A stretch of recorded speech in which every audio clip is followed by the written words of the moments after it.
નમસ્કાર વાલા બાળકો,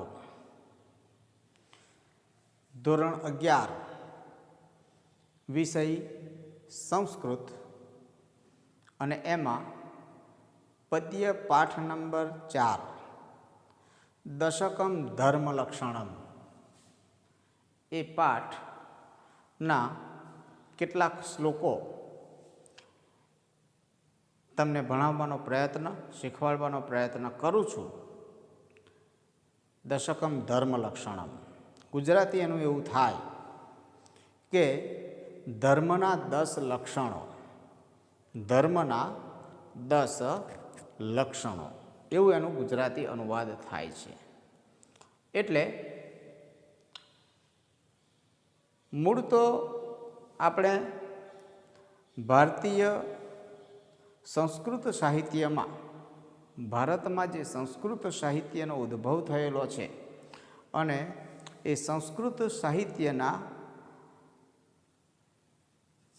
સાહિત્ય બે ભાગમાં વિભાજિત થયેલું છે. એક તો છે શ્રુતિ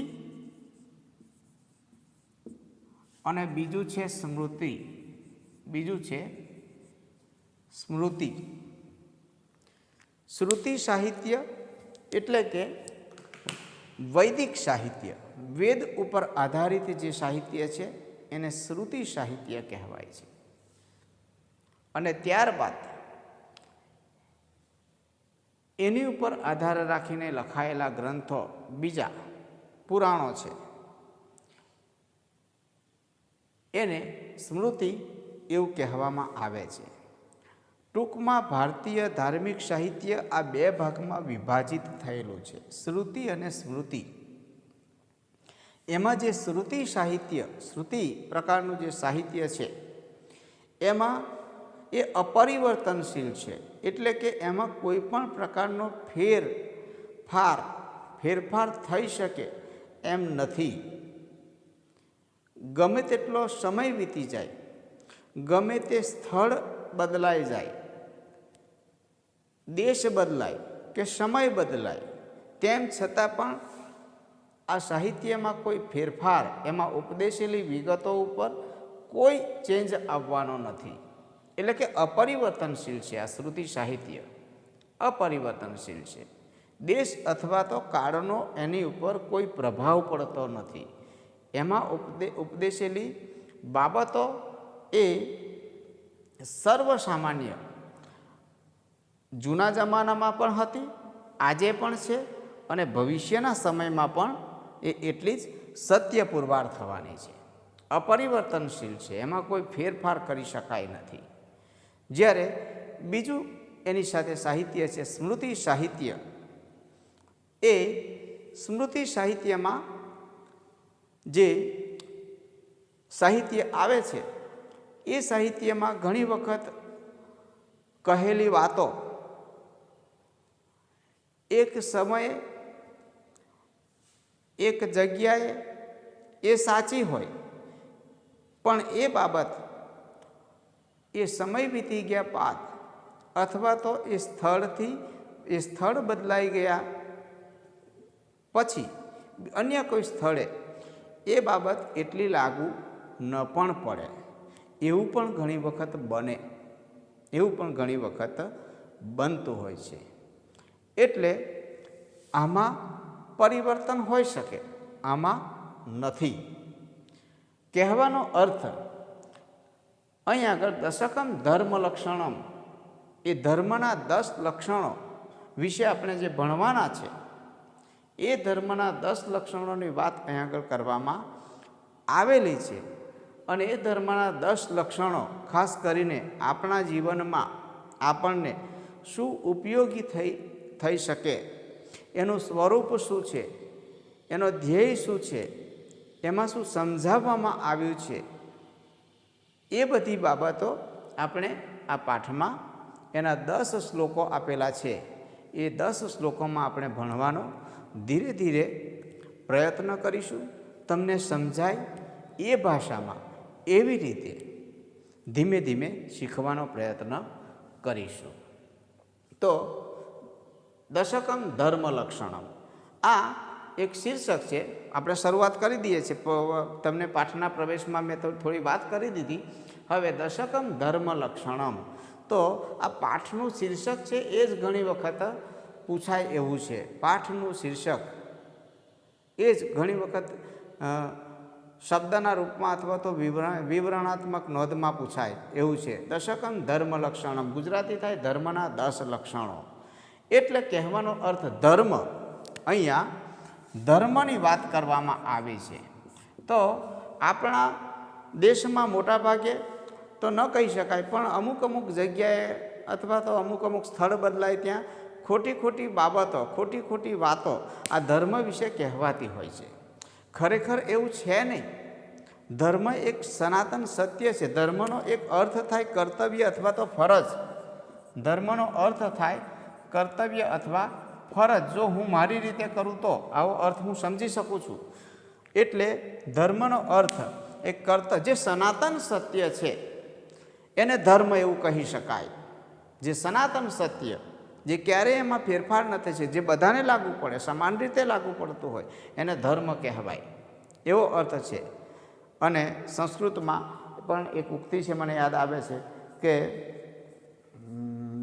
યાદ અત્યારે આવે છે પણ ભૂલી જવાય છે ઘણી વખતે, કે ધર્મ જે ધારણ કરે છે એને ધર્મ કહેવાય.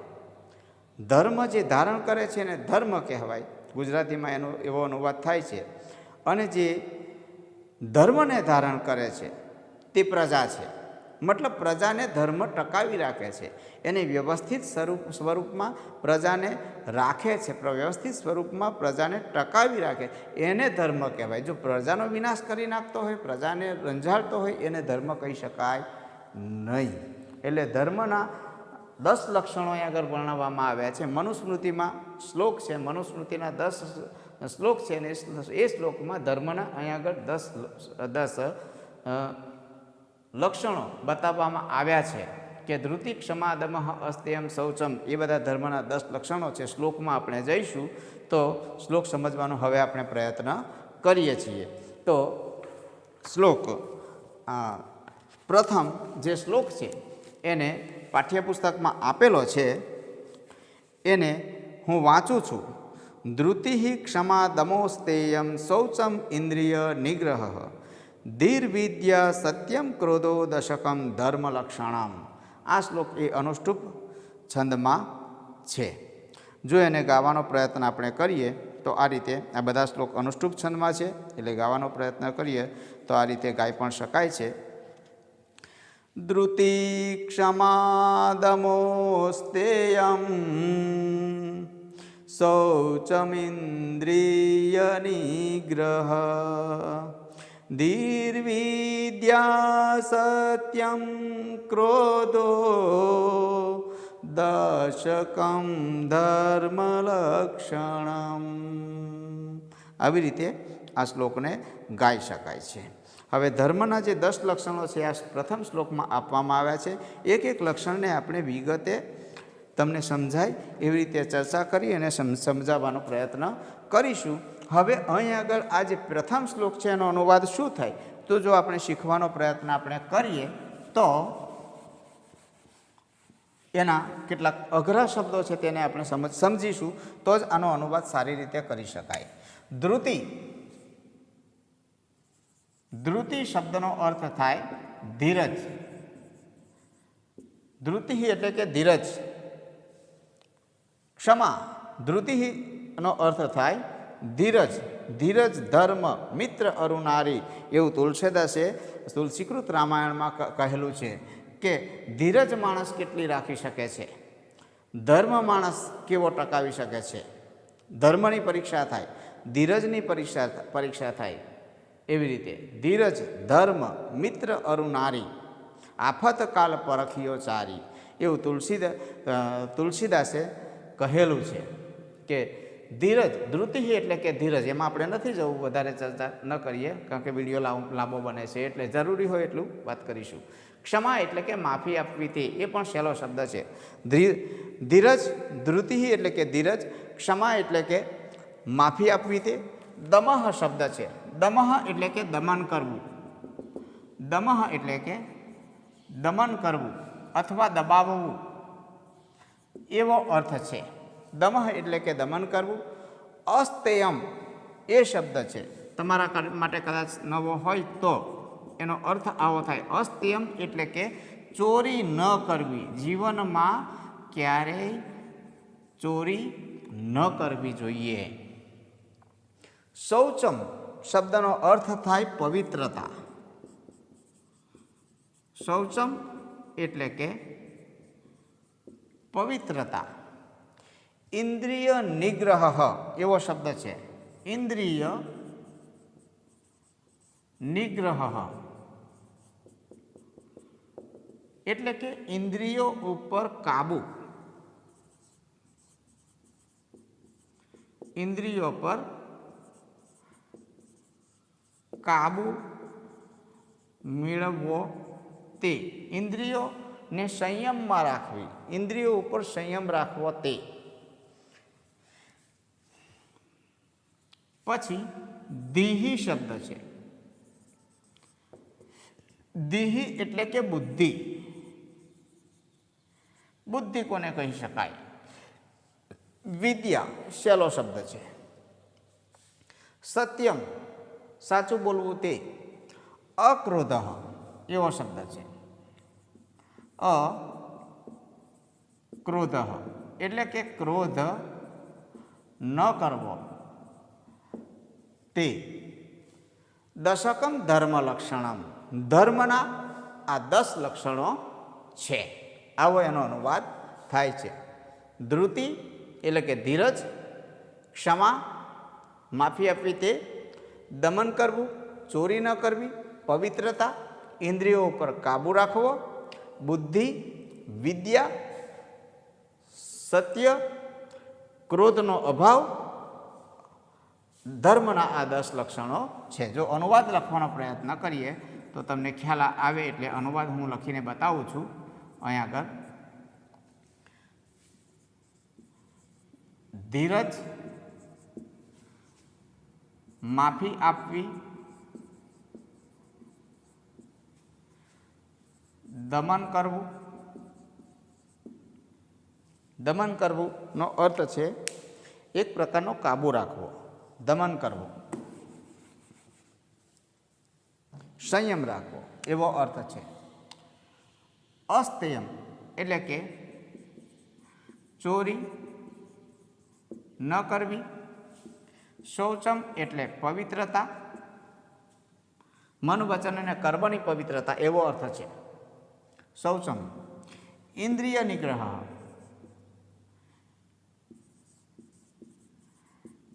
ઇન્દ્રિયો પર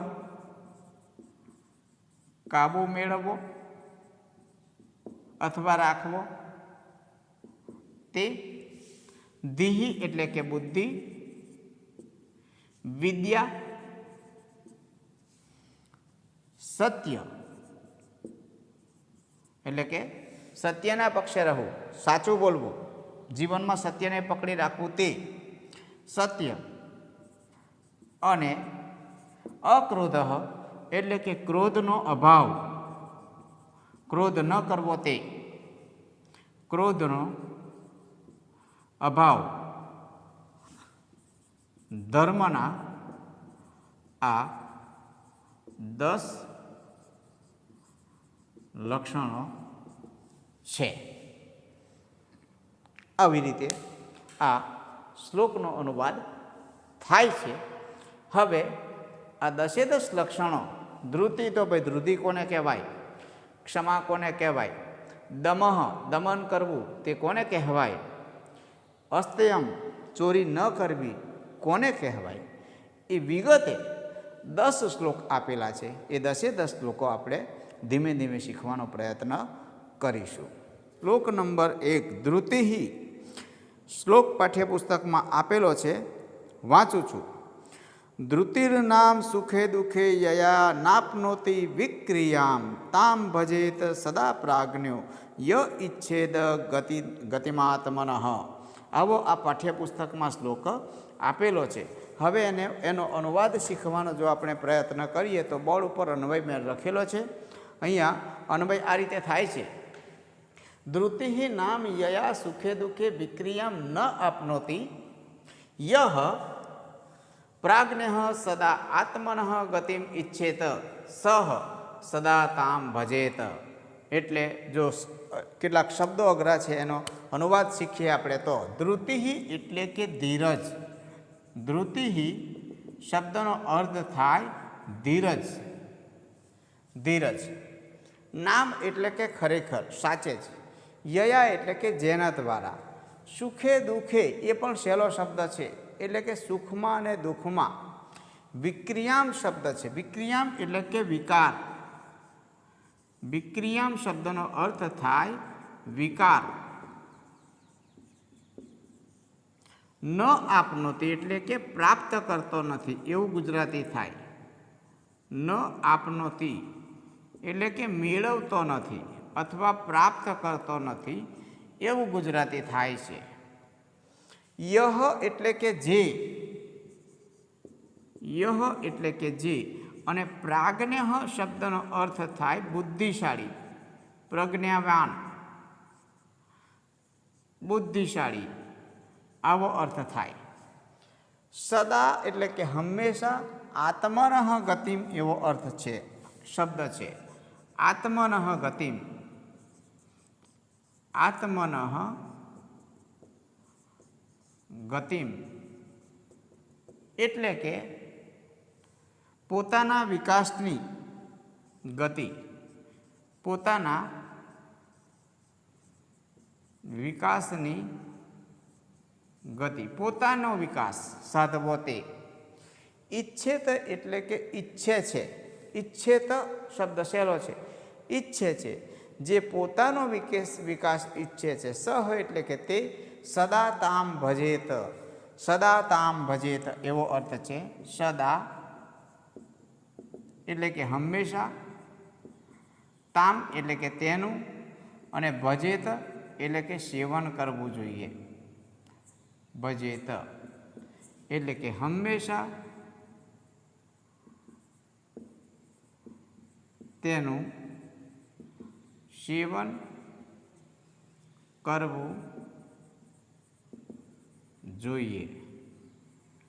આવો એનો અનુવાદ શબ્દનો થાય છે. હંમેશા તેનું ભજન કરવું જોઈએ અથવા તો સેવન કરવું જોઈએ. એટલે અનુવાદ જો શીખીએ તો ધીરજ ધૃતિ નામ યયા સુખે દુઃખે વિક્રિયામ ન આપનોતી. જે સુખમાં અને દુઃખમાં વિકાર પામતો નથી. સુખે દુઃખે વિક્રિયામ ન આપનોતી. જે ધીરજવાળો માણસ. ધૃતિ એટલે કે ધીરજવાન માણસ સુખમાં અને દુઃખમાં વિકાર પામતો નથી. યહ પ્રાજ્ઞ જે બુદ્ધિશાળી માણસ સદા આત્મનઃ ગતિમ ઈચ્છેત એટલે કે પોતાના વિકાસની ગતિને ઈચ્છે છે. સદા તામ ભજેત હંમેશા તેણે તેનું સેવન કરવું જોઈએ એટલે કે ધીરજરૂપી ગુણનું સેવન કરવું જોઈએ એવો અનુવાદ થાય છે. અનુવાદ હું બોર્ડ ઉપર લખું છું કે જેથી તમને ખ્યાલ આવે વધારે સારી રીતે. જે ધીરજવાન માણસ. ધીરજવાળો માણસ સુખમાં અને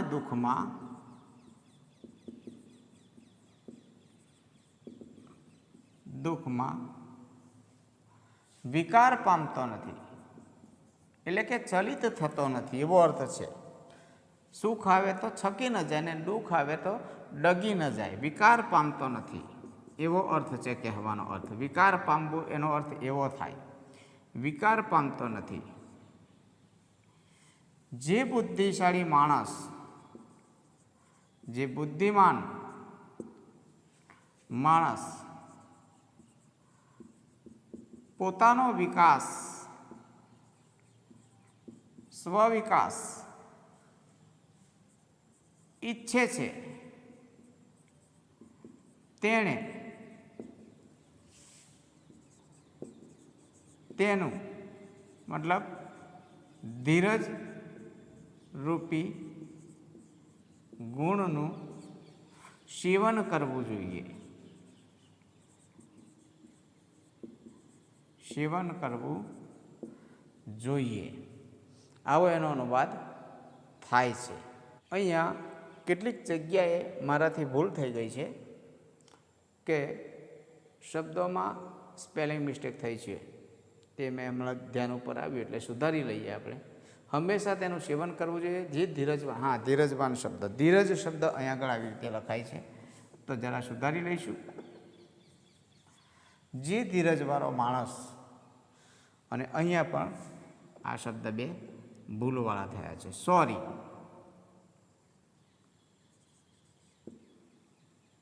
જે ધીરજરૂપી ગુણનું સેવન કરવું જોઈએ, આવો એનો અનુવાદ થાય છે. તો વાલા બાળકો, આ રીતે આનો અનુવાદ શીખવાનો તમે પ્રયત્ન કરજો. ઘણી વખત આ શબ્દ ધ્રુતિ શબ્દ ઘણી વખત તમારે વિવરણાત્મક નોંધમાં પૂછાય.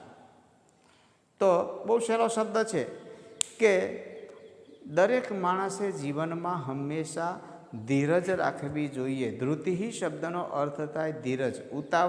ઉતાવળે આંબા ક્યારેય પાકે નહીં, એવી ગુજરાતીમાં કહેવત છે.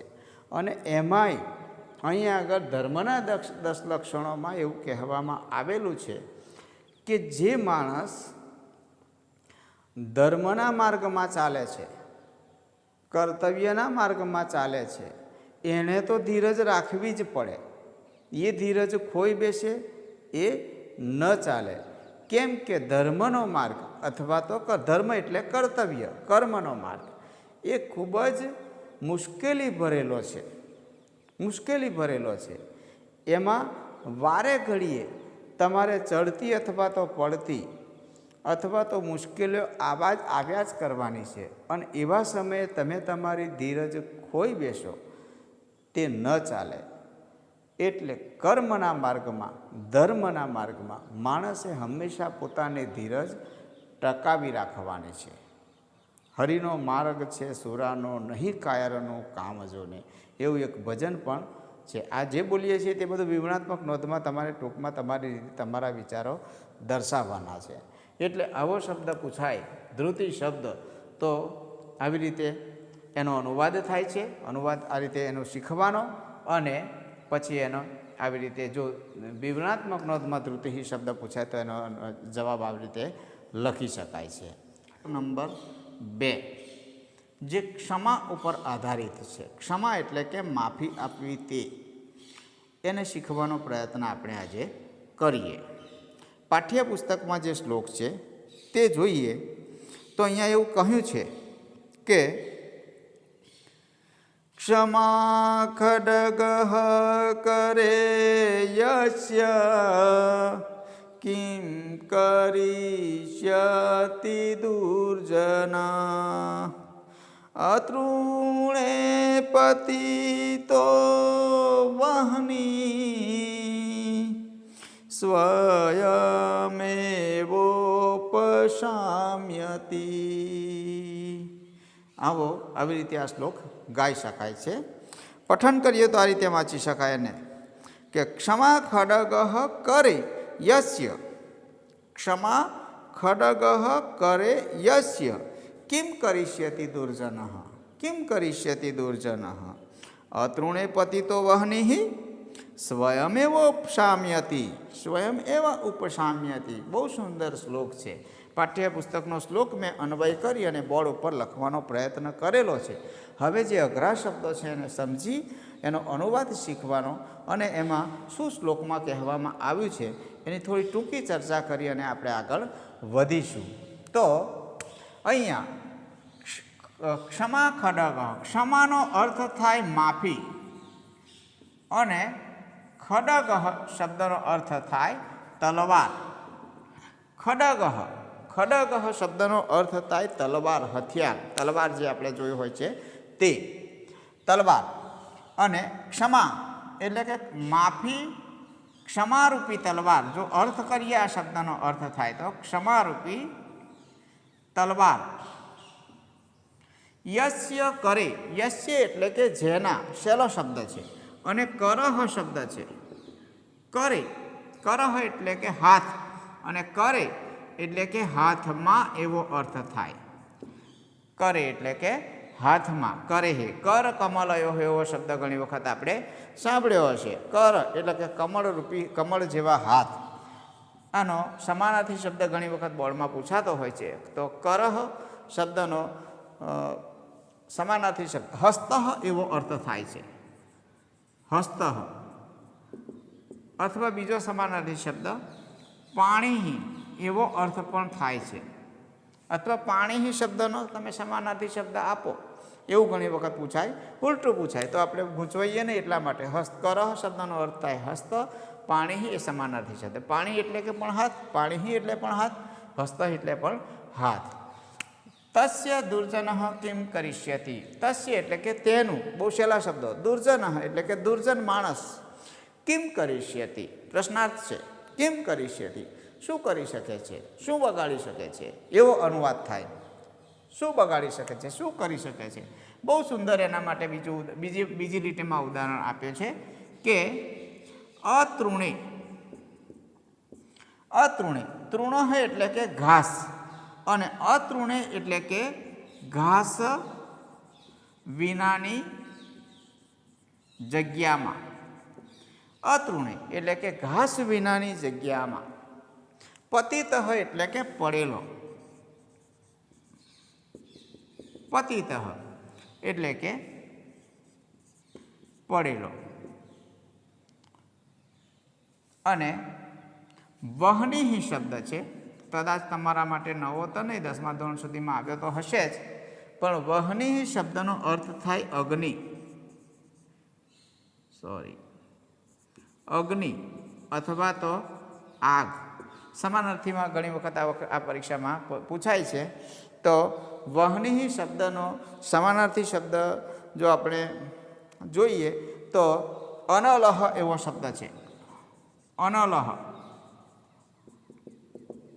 અનલહ એટલે કે અગ્નિ અથવા આગ એવો અર્થ થાય. અહીંયા ખાલી હસવ મૂકી દો તમે, અનલહની જગ્યાએ અનિલહ કરે તો શબ્દનો અર્થ બદલાઈ જાય છે. અનિલ એટલે પવન અને અનલહ એટલે અગ્નિ. આટલો શબ્દભેદ તમારા મગજમાં થોડો રાખવાનો છે. અનલહ. બીજો અર્થ કરીએ એનો તો પાવક એવો અર્થ પણ થઈ શકે. અગ્નિ એ પણ સાચો છે, સંસ્કૃતમાં લખાય છે અગ્નિ, એટલે આ સમાનાર્થી શબ્દ છે. વહની સ્વયં એવ ઉપશામ્યતિ. સ્વયં એવ એટલે કે પોતાની જાતે જ. સ્વયં એવ એટલે કે પોતાની મેળે જ. અને ઉપશામ્યતિ એવો અર્થ થાય છે. ઉપશામ્યતિ એવો શબ્દ છે, એનો અર્થ થાય શામ્યતિ એટલે કે સમન થઈ જાય છે અથવા સમન કરે છે, શાંત પડી જાય છે. ઉપશામ્યતિ એટલે કે શાંત પડી જાય છે, શાંત થઈ જાય છે, અથવા ઓલવાઈ જાય છે. આવું લખ્યું તો પણ સાચું. ઓલવાઈ જાય છે. એટલે આવા આ શબ્દોના અર્થ છે. જો અનુવાદ શીખવાનો પ્રયત્ન કરીએ તો ક્ષમા ખડગ એટલે કે ક્ષમારૂપી તલવાર યસ્ય કરે અસ્તિ, જેના હાથમાં છે, તસ્ય દુર્જન કિમ કરિષ્યતિ, તેનું દુર્જન પણ, દુર્જન માણસ પણ, કિમ કરિષ્યતિ એટલે કે શું બગાડી શકે છે, તેને શું નુકસાન પહોંચાડી શકે છે. સરસ ઉદાહરણ એના માટે દાખલો આપ્યો છે.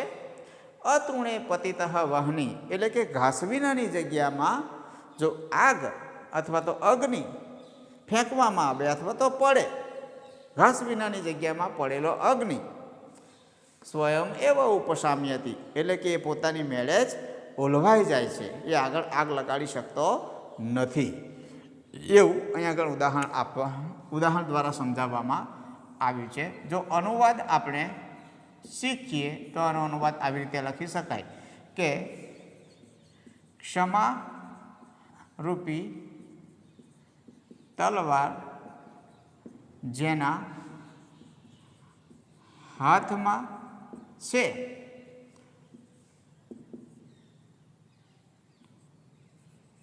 તેનું દુર્જન પણ શું બગાડી શકે છે.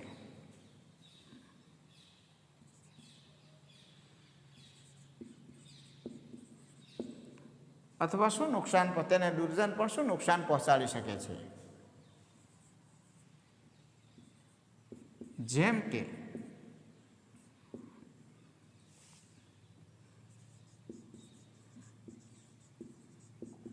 ઘાસ વિનાની જગ્યામાં પડેલો અગ્નિ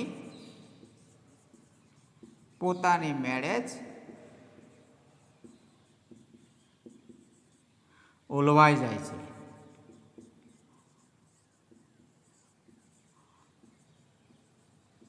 ઓલવાઈ જાય છે. આવો આ શ્લોકનો અનુવાદ થાય છે.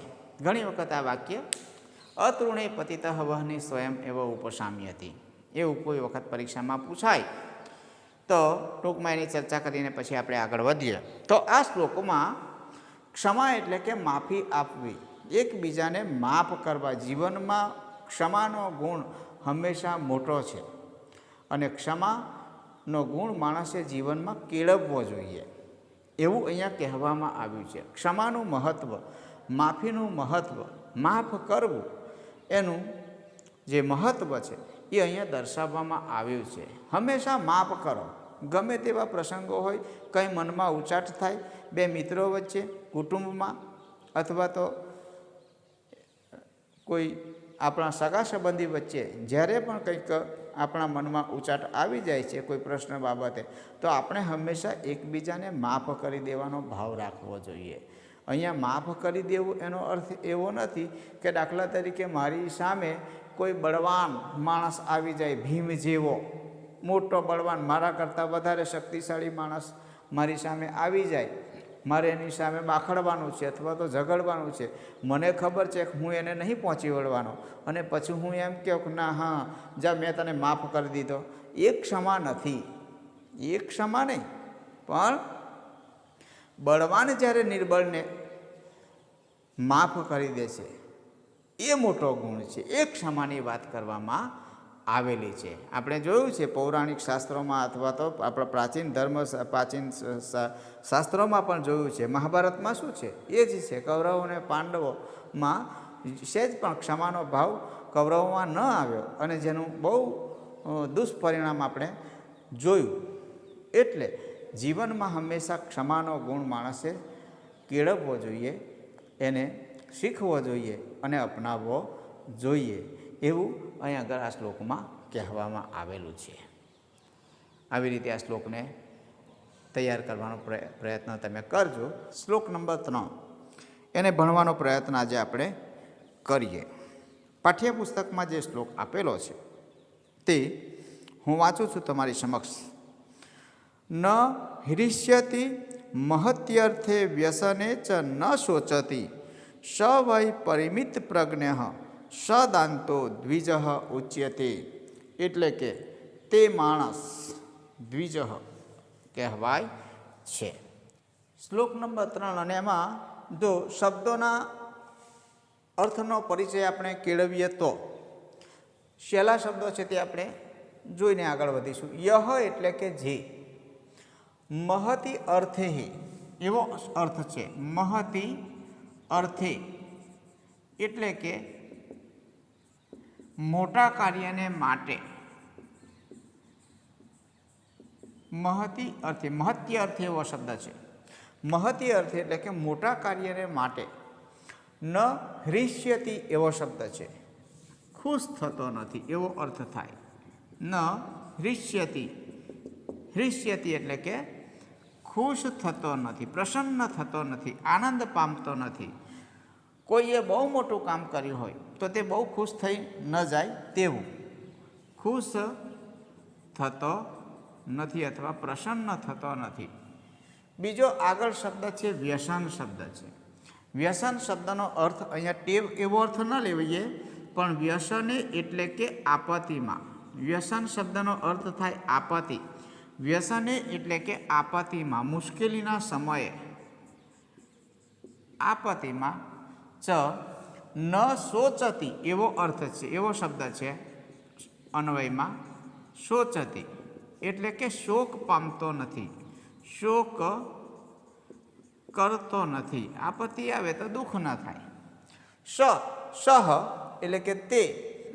વૈ એટલે કે ખરેખર. વૈ એટલે કે ખરેખર પરિમિત પ્રજ્ઞ એવો શબ્દ છે. થોડો નવો કહી શકાય, પરિમિત પ્રજ્ઞ એવો શબ્દ છે. પરિમિત પ્રજ્ઞ, પરી એટલે કે ચારે બાજુથી, જો એ શબ્દનો અર્થ આપણે કરીએ તો પરિમિત પ્રજ્ઞ એટલે કે પરી એટલે ચારે બાજુથી, ચોતરફથી, જો શબ્દનો અર્થ આપણે જોઈએ તો ચોતરફથી પ્રમાણભાન બુદ્ધિવાળો એવો અર્થ લખીએ તો ચાલે, અથવા તો બુદ્ધિશાળી માણસ એવું સીધું કહી દઈએ તો પણ ચાલે. બુદ્ધિશાળી અથવા તો પ્રજ્ઞાવાન એવું લખીએ તો પણ ચાલે. પરિમિત પ્રજ્ઞ અસ્તિ એટલે કે છે. સહ એટલે કે તે. દાંતઃ શબ્દ છે. દાંતઃ એટલે કે સંયમશીલ, સંયમશીલ. અને દ્વિજ ઉચ્યતે એવો અર્થ છે. દ્વિજ એટલે કે દ્વિજ અથવા તો બ્રાહ્મણ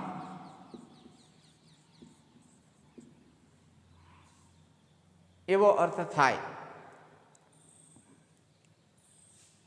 એવો અર્થ થાય. ઉચ્યતે એટલે કે કહેવાય છે. ઉચ્યતે એટલે કહેવાય છે એવો અર્થ થાય. શબ્દના અર્થ આપણે જોયા છે. જો એનો અનુવાદ શીખવાનો પ્રયત્ન કરીએ તો આ રીતે થાય.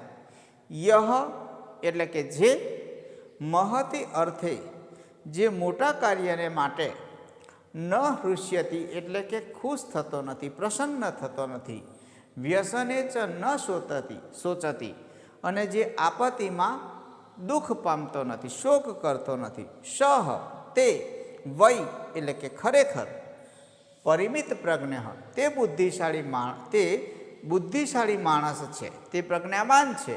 સહ દાંતઃ તે સંયમશીલ. દ્વિજ ઉચ્યતે એટલે કે દ્વિજ કહેવાય છે. આવો એનો અનુવાદનો અર્થ, અનુવાદ આવો એનો થાય છે. જો બોર્ડ ઉપર લખવાનો પ્રયત્ન કરું તો આવી રીતે અનુવાદ તમને લખાવીને સમજાવવાનો પ્રયત્ન કરું છું. તો અનુવાદ, જે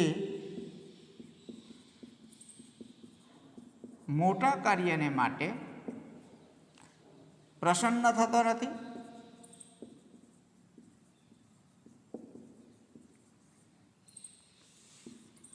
કે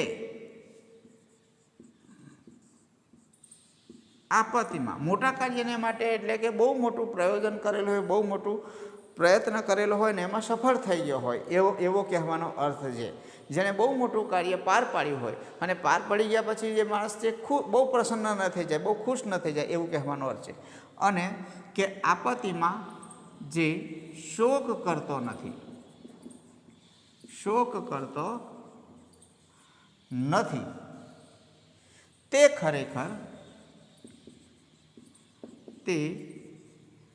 ખરેખર પ્રજ્ઞાવાન છે, બુદ્ધિશાળી છે.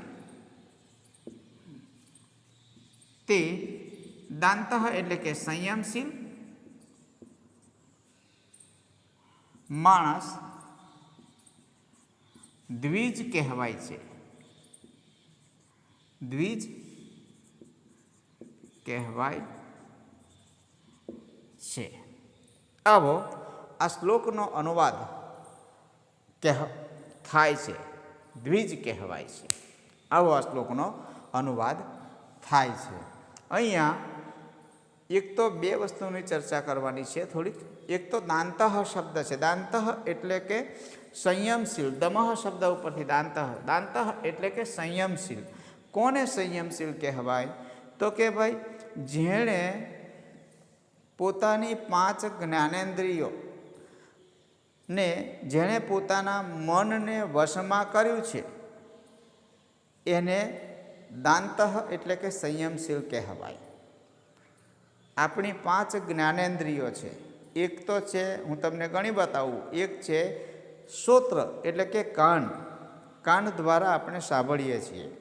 શ્રોત્ર બીજું છે સ્પર્શ. સ્પર્શ શ્રોત્ર એટલે કે આ ત્વચા એ બીજી ઇન્દ્રિય છે. ત્રીજી ઇન્દ્રિય ચક્ષુ. ચોથી ઇન્દ્રિય જીહવા એટલે કે જીભ. અને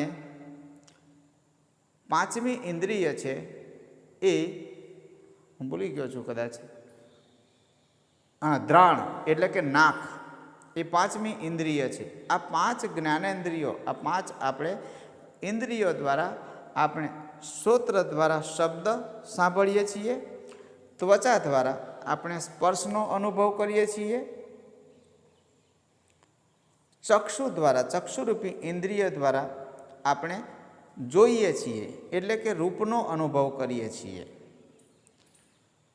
આગળ બીજી ઇન્દ્રિય કઈ તો જીહવા એટલે કે જીભ. જીભ દ્વારા આપણે રસનો અનુભવ કરીએ છીએ.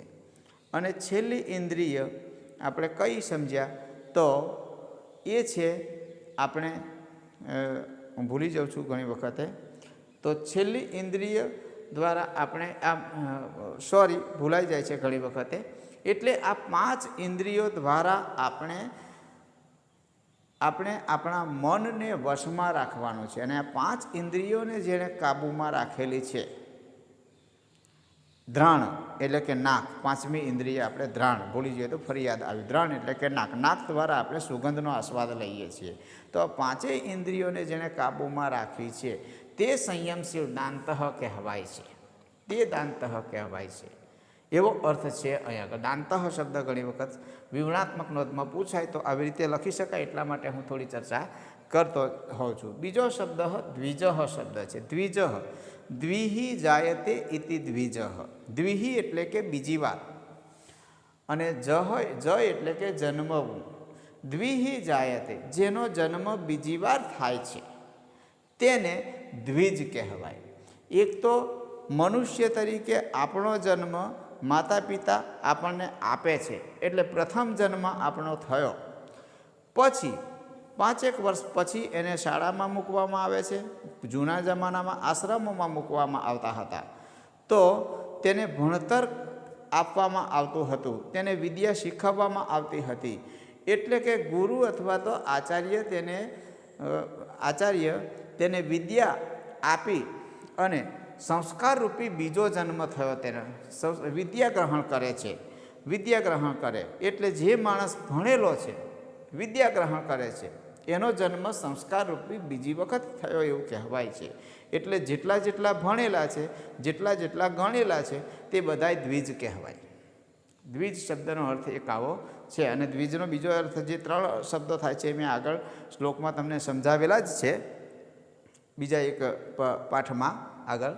તો આ દ્વિજ શબ્દ છે. એટલે આ રીતે આ વિવરણાત્મક નોંધમાં પૂછાય તો આ રીતે લખવું. અને બીજો એક ચર્ચા કરવા જેવો વિષય અહીંયા એ છે કે સસંદર્ભ સમજાવો. એમાં આ વાક્ય ઘણી વખત પૂછાય છે. સદાંતો દ્વિજ ઉચ્યતે. એટલે કે તે સંયમશીલ માણસ હંમેશા દ્વિજ કહેવાય છે, બ્રાહ્મણ કહેવાય છે, અથવા તો હોશિયાર કહેવાય છે. એવું આ વાક્યનો અનુવાદ થાય. એટલે આ વાક્ય અહીં આગળ દશકમ ધર્મ લક્ષણમ એમાંથી આ વાક્ય અહીંયા ઉદ્ધૃત કરવામાં આવેલું છે. અને એમાં દમઃ એટલે કે સંયમની વાત કરવામાં આવેલી છે. સંયમ એટલે કે કાબુ રાખવું તો પોતાના મન ઉપર કાબુ રાખવો તે. અને મન જ આપણા બધા જ કાર્યોનું પરિણામ હોય છે. એટલે કે મન એ મુખ્ય છે. મન ઉપર જે વિજય મેળવે છે તે સંયમશીલ કહેવાય. કેમ કે ગીતામાં બીજી કોઈ જગ્યાએ પણ એવું કહ્યું છે કે મનઃ એવ મનુષ્યાણામ કારણમ બંધનમ મોક્ષયો. માણસના બધા જ કાર્યનું મુખ્ય કારણ હોય તો તે મન છે. મનઃ એવ મનુષ્યાણામ કારણમ બંધનમ મોક્ષયો એટલે કે માણસના બંધન અને મુક્તિનું મુખ્ય કારણ હોય તો તે મન છે. એટલે મન ઉપર જે વિજય મેળવે છે તે દાંતઃ કહેવાય છે. દાંતઃ કહેવાય છે. એટલે અને અહીંયા આ વાક્ય દ્વારા સંયમનું મહત્ત્વ અહીંયા આગળ આંકવામાં આવેલું છે. જે માણસ હંમેશા સંયમશીલ રહે છે તે જ માણસ જગતમાં સારું જીવન જીવી શકે છે. અને જે માણસ પોતાના મન ઉપરના પોતાના ઇન્દ્રિયો ઉપરનો કાબુ ગુમાવી બેસે છે તેને હંમેશા નુકસાન જ પહોંચતું હોય છે. આવું તમારે થોડું વિશેષમાં સમજાવવાનું છે અને આવી રીતે લખવાનું છે. દ્વિજ શબ્દનો અર્થ મેં તમને સમજાયો છે, એ પણ અહીં આગળ વધારાનો તમે ઉમેરી શકો છો કે દ્વિજ કોને કહેવાય. પડે દ્વિજ એટલે કે એક તો માતા પિતાના ઉદરમાંથી આપણો જન્મ થાય છે અને પછી એને ગુરુ અથવા તો આચાર્ય એને વિદ્યા પ્રદાન કરે છે, ત્યારે સંસ્કારરૂપી તેનો બીજો જન્મ થાય છે. એટલે જેટલા જેટલા ભણેલા છે, જેટલા જેટલા ગણેલા છે, એ બધા દ્વિજ થયા કહેવાય. એટલે અહીં આગળ તે સંયમશીલ માણસ દ્વિજ કહેવાય છે. આવા વાક્યનો અનુવાદ થાય અને આવી રીતે એનું સ્પષ્ટીકરણ લખી શકાય છે. શ્લોક નંબર 4 એનો અભ્યાસ કરવાનો પ્રયત્ન આજે આપણે કરીએ છીએ. પાઠ્યપુસ્તકમાં શ્લોક આપેલો છે. અન્ય દિયે તૃણે રત્ને કાંચને મૌક્તિકે અપી વા મનસા વિનિવૃત્તિર્યા તદ સ્તેયમ વિદુર્બુધાહ. ઘણી વખત મારે આવી રીતે સંસ્કૃત વાંચવામાં ભૂલ કોઈ વખત થઈ પણ જતી હોય છે, દરગુજર કરશો. હવે એનો અનુભવ બોર્ડ ઉપર લખેલો છે, એને સમજવાનો પ્રયત્ન આપણે કરીએ. તો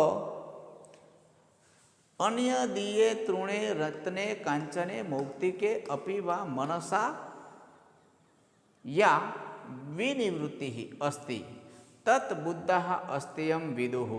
આવો અન્વય થાય છે. અન્ય દિયે એટલે કે બીજી કોઈ વ્યક્તિના, અન્ય વ્યક્તિના, અન્ય દિયે એટલે કે અન્ય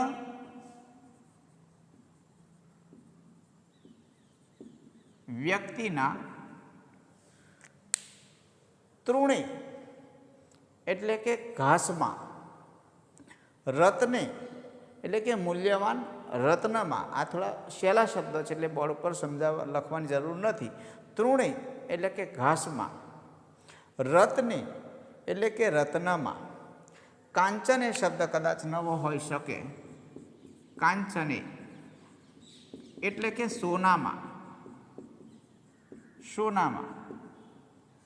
મૌક્તિકે એવો શબ્દ છે એટલે કે મોતીમાં, મૌક્તિકે એટલે કે મોતીમાં, અપી એટલે કે પણ, વા એટલે કે અથવા, સોનામાં અથવા તો મોતીમાં, મોતીઓમાં પણ, મનસા એટલે કે મનપૂર્વક, મનસા એટલે કે મનથી એવો અર્થ થાય, મનથી અથવા મનપૂર્વક, યા વિનિવૃત્તિ, યા એટલે કે જે, અને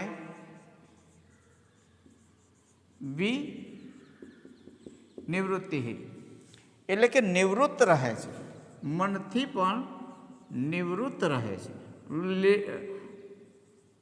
લોભાતો નથી એવું કહેવાનો અર્થ છે. લેપાતો નથી, લોભાતો નથી, મનથી પણ લોભાતો નથી.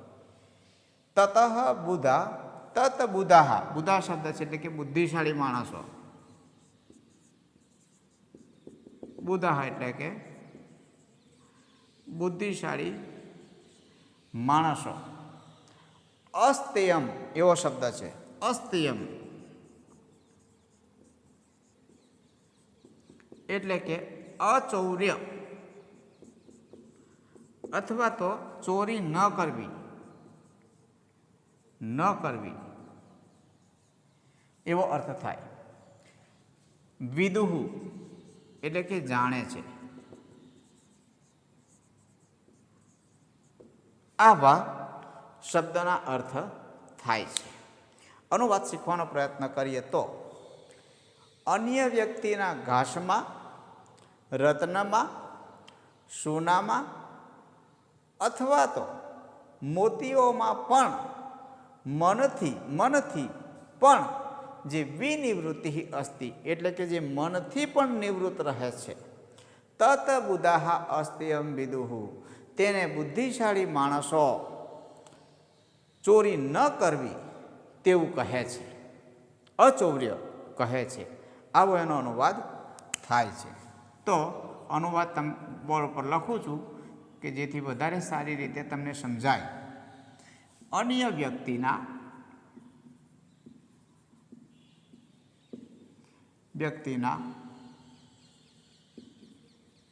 ઘાસમાં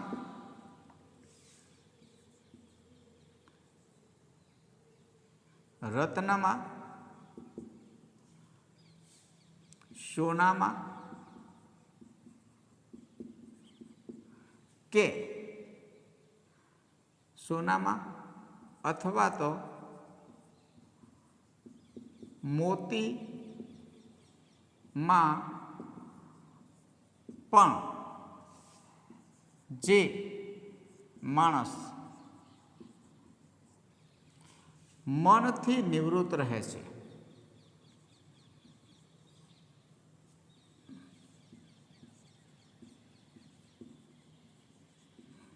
નિવૃત્ત રહે છે, તેને બુદ્ધિશાળી માણસો, તેને બુદ્ધિશાળીઓ ચોરી ન કરવી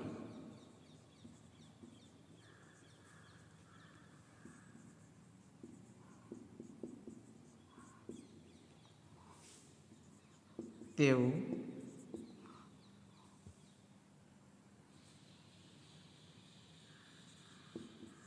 કહે છે.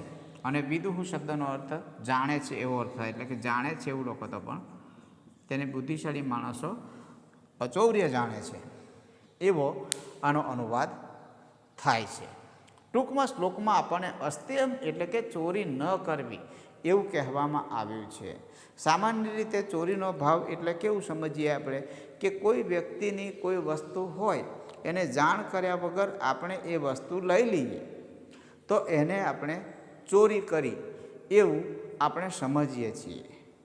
પણ અહીંયા તો એનાથી પણ ઉપરનો ભાવની વાત કરવામાં આવેલી છે.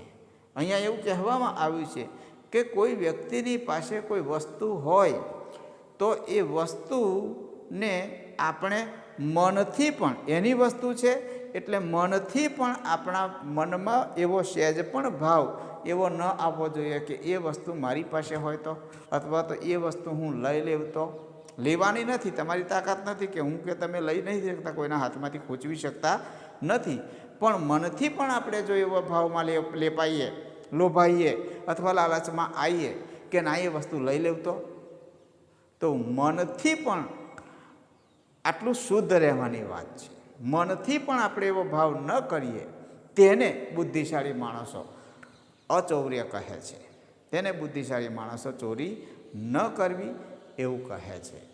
એટલે અહીં આગળ બહુ ઉપરનો ભાવ બતાવ્યો છે. અસ્તેયમ શબ્દનો અર્થ બહુ ઉપરનો ભાગ છે. કોઈ વસ્તુની જાણબાર, કોઈ વ્યક્તિની જાણબાર આપણે વસ્તુ લઈ લઈએ છીએ એ જ માત્ર ચોરી નથી, પણ કોઈકની વસ્તુ પર મનથી પણ ચાહવાનો આપણે જો પ્રયત્ન કરીએ, મનમાં પણ સહેજ એ વસ્તુ આપણે લઈ લેવાનો જો આપણે વિચાર કરીએ તો એને ચોરી થઈ એવું કહેવાય. એટલે કે એને ધર્મના 10 લક્ષણોમાં અચૌર્યનો ભાવ બતાવવામાં આવ્યો છે. ધર્મના 10 લક્ષણોમાં આને ગણવામાં આવ્યો છે કે માણસે હંમેશા નિર્લેપ ભાવે જીવવાનું છે. સહેજ પણ ચોરીની ભાવના કેવી કે જાણ બહાર વસ્તુ લેવાની વાત નથી, પણ મનથી પણ હંમેશા શુદ્ધ રહેવાનું છે. જે જેનું છે તે તેનું બરાબર છે. તમારી પાસે હશે અથવા નહીં હોય એ ઈશ્વર ઈચ્છા છે. ઈશ્વર તમારે આપવાનું છે તો આપશે એવા સંતોષ ભાવથી તમારે જીવવાનું છે. કોઈકની વસ્તુ લઈ લેવાનો ભાવ રાખવો નહીં. અસ્તેયમ. શ્લોક નંબર 5માં પાઠ્યપુસ્તકમાં છે તે શૌચમ. શૌચમ એટલે કે શુદ્ધિ એવો એક અર્થ થાય, અથવા તો પવિત્રતા એવો અર્થ થાય. શૌચમ ચ દ્વિવિધમ પ્રોક્તમ બાહ્યમ આભ્યંતરમ તથા મૃતજલાભ્યામ સ્મૃતમ બાહ્યમ ભાવશુદ્ધિ તથા અંતરમ. આવો આ શ્લોક છે. ગાવાનો પ્રયત્ન આપણે અત્યારે નથી કરતા, બધા ગવાય એવા છે, ગાયેલા છે. એટલે હવે અન્વય મેં બોર્ડ ઉપર લખેલો છે, એનો શબ્દશઃ પરિચય મેળવી, અર્થ એના સમજી અને આપણે એનો અનુવાદ શીખવાનો પ્રયત્ન કરીએ છીએ. તો શૌચમ ચ દ્વિવિધમ પ્રોક્તમ બાહ્યમ તથા આભ્યંતરમ મૃત જલાભ્યામ બાહ્યમ સ્મૃતમ ભાવ શુદ્ધિ તથા અંતરમ પ્રોક્તમ. એવા વધારાના પદો અનુવાદ બંધ બેસે એટલા માટે મૂક્યા છે કૌંસમાં. તો શૌચમ એટલે કે શુદ્ધિ. શૌચમ શબ્દનો અર્થ થાય શુદ્ધિ, શુદ્ધતા. બીજો અર્થ કરીએ તો પવિત્રતા. આવો અર્થ થાય. શુદ્ધિ એ દ્વિવિધમ એટલે કે બે પ્રકારની. દ્વિવિધમ એટલે કે બે પ્રકારની. પ્રોક્તમ એટલે કે કહેવાય છે. પ્રોક્તમ શબ્દનો અર્થ કહેવાય છે. શુદ્ધિ બે પ્રકારની કહેવાય છે, બાહ્યમ તથા આભ્યંતરમ. બાહ્યમ એટલે કે બહારની. બાહ્યમ શબ્દનો અર્થ બહુ સહેલો છે, પણ તેમ છતાં લખું છું તમને ખ્યાલ આવે એટલે. બહારની. અને આભ્યંતરમ શબ્દ નવો હોઈ શકે તમારા માટે. આભ્યંતરમ એટલે કે અંદરની. બહારની અને અંદરની. મૃત જલાભ્યામ. મૃત જલાભ્યામ આવો શબ્દ છે. મૃત એટલે કે માટી, મૃત વત્તા જલ એવો સંધિવાળો શબ્દ છે. મૃત જલાભ્યામ. મૃત એટલે કે માટી, જળ એટલે કે પાણી. માટી અને પાણી વડે. બાહ્યમ એટલે કે બહારની શુદ્ધિ. સ્મૃતમ એટલે કે કહેવાય છે. ભાવ શુદ્ધિ તથા અંતરમ. ભાવ શુદ્ધિ અને ભાવની શુદ્ધિ વડે. ભાવ શુદ્ધિ. ભાવ શુદ્ધિ એટલે કે ભાવનાની શુદ્ધિથી. અંતરમ એટલે કે અંદરની. અંતરમ શબ્દ એટલે કે અંદરની.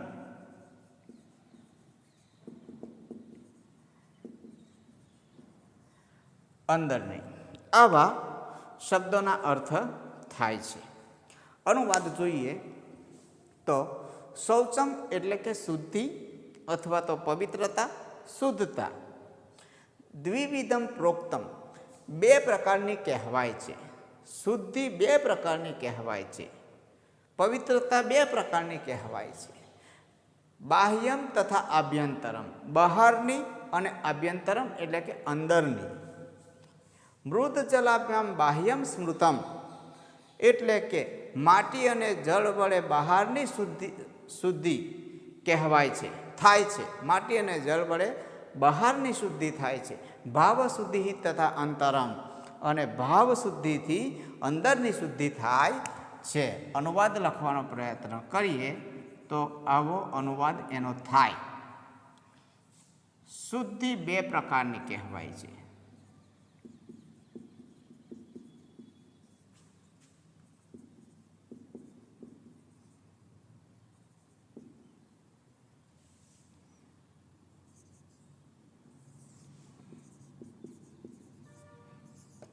બહારની અને અંદરની. માટી અને જળ વડે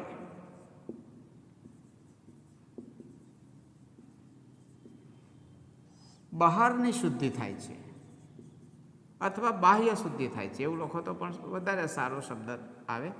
બાહ્ય શુદ્ધિ થાય છે તથા ભાવ શુદ્ધિથી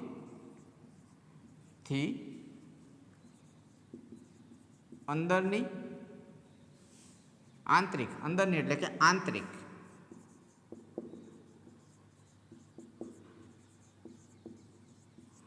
શુદ્ધિ થાય છે અથવા કહેવાય છે. પ્રોક્તમ એટલે કે. આવી રીતે આ શ્લોકનો અનુવાદ થાય છે. સમજવાનો પ્રયત્ન કરીએ. શૌચમ એટલે કે પવિત્રતા અથવા તો શુદ્ધતા. અહીંયા શ્લોકમાં એવું કહેવામાં આવેલું છે કે માટી અને જળ વડે શુદ્ધતા એટલે કે ચોખ્ખાઈ, શુદ્ધિ, માણસ બે રીતે સાફ રહી શકે છે. એક તો બહારથી અને એક અંદરથી, બે પ્રકારની શુદ્ધતા કહેવાય છે. એક બહારની શુદ્ધતા માણસમાં હોવી જોઈએ અને એક અંદરની એટલે કે ભાવ શુદ્ધિ અથવા તો મન માણસનું ચોખ્ખું હોવું જોઈએ, એવું કહેવાનો અર્થ છે. બહારની શુદ્ધિ કેવી રીતે થાય? તો કે માટી અને જળ એટલે કે જુદા જુદા પદાર્થો દ્વારા આપણે નાહી ધોઈને ચોખ્ખા રહીએ તો આપણે ચોખ્ખા દેખાય છે, એટલે કે આપણા શરીરની બાહ્ય શુદ્ધિ થાય છે. પણ મનના ભાવથી પણ માણસે હંમેશા શુદ્ધ રહેવાનું છે, તે ખાસ અગત્યનું છે.